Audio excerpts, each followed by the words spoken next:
Photo emergency میں یہ 10 کے قریب 2 امپارٹنٹ ایشوز ہیں جن پہ بات کروں گا اور ایک امپارٹنٹ میں بات کروں گا. پہلا ایشو امیڈیٹلی یہ پیدا ہو گیا کہ جو ینگ ڈاکٹر ایسوسیشن تھی انہیں پچھلے 2 ماہ سے ہڑتال پہ تھے اور پھر 10 دن کے لیے یہ لوگ پروٹیسٹ بھی کرتے رہے، لیکن ان کے مطالبات نہیں مانے گئے بلکہ ان کے پولیس کے ذریعے حکومت نے تشدد کیا.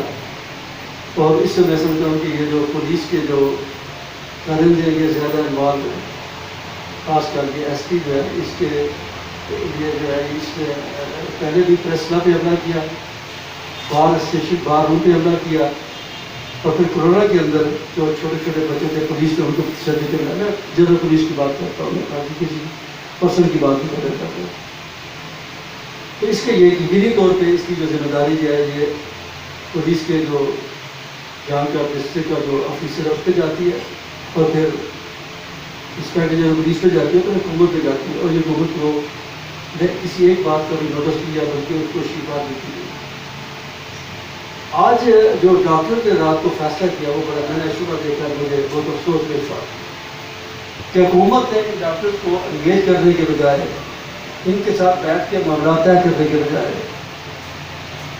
ان کے داخلے جو ہے وہ ہاسپٹل میں بند کر دیے، اور ان کو اس حد تک دیوار سے لگا دیا گیا کہ اب تمام ینگ ڈاکٹر جو ہے وہ استعفیٰ دینے پہ مجبور ہو گئے. یہ بڑی الارمنگ سچویشن ہے اس آزاد خطہ کے اندر، اور بالخصوص ایسے وقت میں جب کہ کورونا جو یہ اپنے عروج پہ ہے. میں سمجھتا ہوں کہ حکومت کا یہ اقدام جو ہے یہ بڑا افسوسناک. میں آج اس پریس کانفرنس کے مطالبہ کرتا ہوں کہ حکومت فوری طور پہ ڈاکٹر کے ساتھ ایک سنجیدہ میٹنگ کرے اور ان کے جو معاملات حل طلب ہے واسوٹ پہ حل ہونے چاہیے، ورنہ یہ بڑی انداکی جو ہے اس ملک میں پھیل جائے گی. اور میں سمجھتا ہوں کہ یہ کسی بھی اس خطہ جو ہے اس وقت کشمیر کی صورتحال کے پیش نظر، ایل او سی کی صورتحال کے پیش نظر یہ خطہ کی صورت میں ان باتوں کا مکمل نہیں ہو سکتا. تو لہٰذا میں ایک تو یہ بات. دوسرا ایک بڑا امپورٹنٹ ایشو ہے، میں کل سے ایک بات پہ بڑا غور کر رہا تھا. یہ جو کوالا پروجیکٹ ہے اس کو کیوں گورنمنٹ اور گورنمنٹ آف پاکستان یا واپڈا جو بھی یہ اس بات پہ بضد ہے کہ اس کو ٹنل ٹیکنالوجی کے لیے مکمل کی جائے. کیا کہ مظفر آباد کے لوگوں کے ساتھ کوئی انتقامی کارروائی کی جا رہی ہے کہ انہوں نے کیوں اس ملک کے تحریک آزادی بیس کم کا کردار کیوں ادا کر رہے ہیں؟ میں نے جب دیکھا کہ پرسوں آزاد پتن کا معاہدہ ہوتا ہے تو رن آف دی ریٹ ہوگا،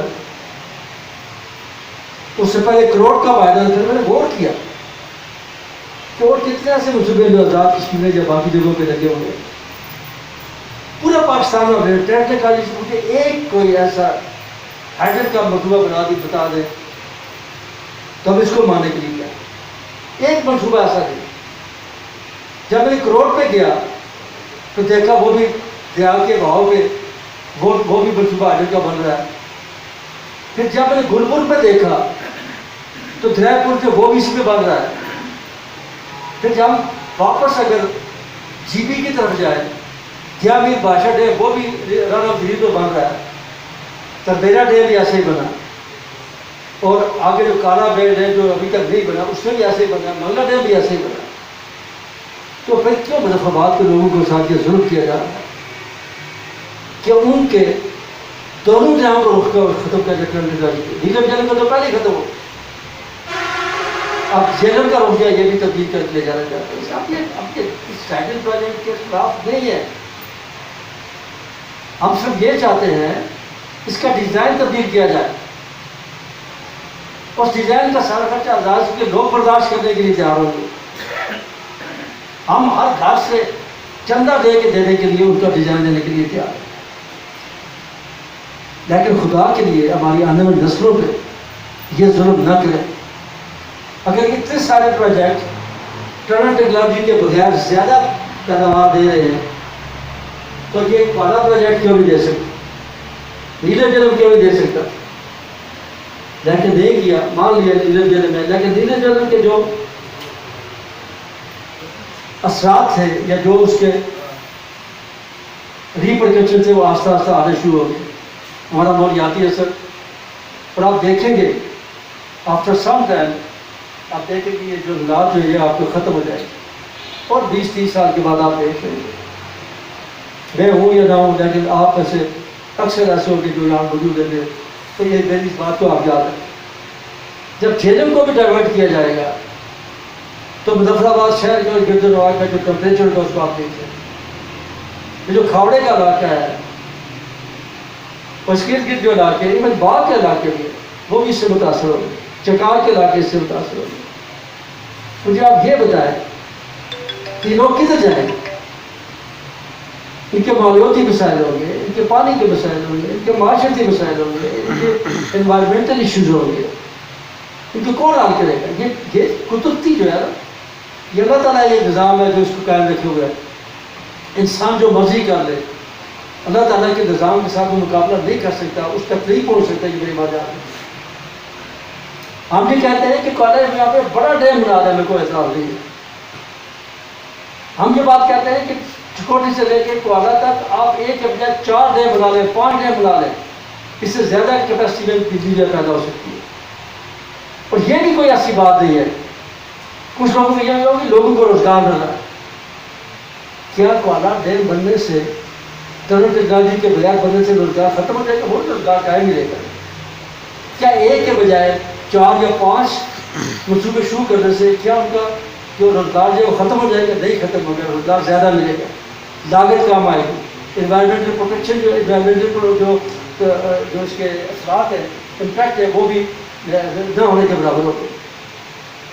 پرابلم یہ ہے کہ کچھ لوگوں نے اپنے ذاتی مفادات کے لیے اس کے آپ کو بول رہے ہیں. مجھے پتہ ہے کہ برسالے کے مقام پہ اگر آپ جائیں, وہاں پہ دسہری کی طرح, لگے پورے کی طرح 10 فٹ کے بنا کے رکھے ہوئے کیا شٹر, جس میں کوئی انسان نہیں ہوتا, رات کو گیدڑ ہوتے وہاں. آج بھی اگر آپ کو شک ہے تو جا کے دیکھیں. ہے تو اس میں کچھ لوگوں کی صداری ہے, ان کے معاوضے ملیں گے. زمینیں جو 5-5 ہزار پہ بکتی تھی وہ 15-20 لاکھ پہ جائیں گی. آگر ڈالے پہ جو زمینیں 2000 روپے کنال پہ کوئی لینے کے لیے تیار نہیں تھا, اس سے 20-25 لاکھ روپیہ اس پہ جا رہا ہے. پھر ہمارے جو صاحب اقتدار لوگ ہیں, ان کے بیٹوں, ان کے رشتہ داروں کو وہاں پہ نوکریاں ملیں گی, اور نوکری ملی ہوئی ہے. ان کے پاس کمپنی کی سرکاری گاڑیاں بھی موجود ہیں, ان کے پاس 4-5 لاکھ روپیہ تنخواہ بھی وہ لے رہے ہیں.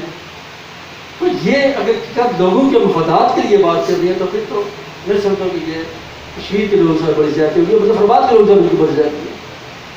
ہم یہ چاہتے ہیں کہ منصوبہ بنے, ہم یہ چاہتے ہیں کہ یہ ڈیزائن تبدیل ہو کے اس کو آزاد پتن, کروڑ, گھوڑپور, دیابی, بادشاہ ڈیم کی طرح اس کو بنایا جائے, بنگلہ ڈیم اور تربیرا ڈیم کی طرح اس کو بنایا جائے.